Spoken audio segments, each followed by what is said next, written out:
नाज़िम थाणोबुल्ला खान में कोहिस्तान आबादगार फोरम तरफां बसर ऐं टमाटा एक्सपोर्ट न थियण ख़िलाफ़ एहतजाजी मुज़ाहिरो कयो वियो।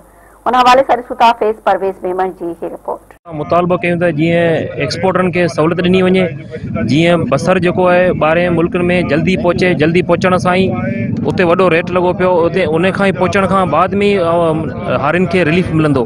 सो असां इहो ई हुकूमत खां मुतालबो कयूं था जीअं कस्टम जी पॉलिसी ऐं शिपिंग कंटेनर जे जेके मसइला आहिनि उहे जल्द दूर कया वञनि। हीअं जेको महीनो ॾेढ एक्सपोर्ट बंदि करे जेको सिंध सां ज़ुल्म कयो वियो त आलू पटाटा उनजो एक्सपोर्ट खुलियल रहंदो आहे, उहो छाजे लाइ? उहे पंजाब जा आहिनि। बाक़ी बसर सिंध जो आहे, सिंध जो एक्सपोर्ट बंदि हूंदो आहे। इहा बि सरासर नाइंसाफ़ी आहे। जेकॾहिं एक्सपोर्ट बंदि हुजे त पोइ ठीकु आहे, आलू बंदि हुजे ऐं बसर बंदि हुजनि, इहो सराफर असां अॼु बि पंजाब जी ग़ुलामी था काटियूं। ऐं असांजी गुज़ारिश आहे त हींअर गुज़िरे 2 महीने खां ईरान जो बसर बि हिते घुरायो वियो, अफ़गानिस्तान खां बसर घुरायो वियो, तुर्की खां बसर घुरायो वियो, त उहे बसर हितां आणे उनखे हितां वरी एक्सपोर्ट कयो वियो। कोलंबो, दुबई, अलाए काफ़ी मुल्कनि में, बांग्लादेश, मालदीव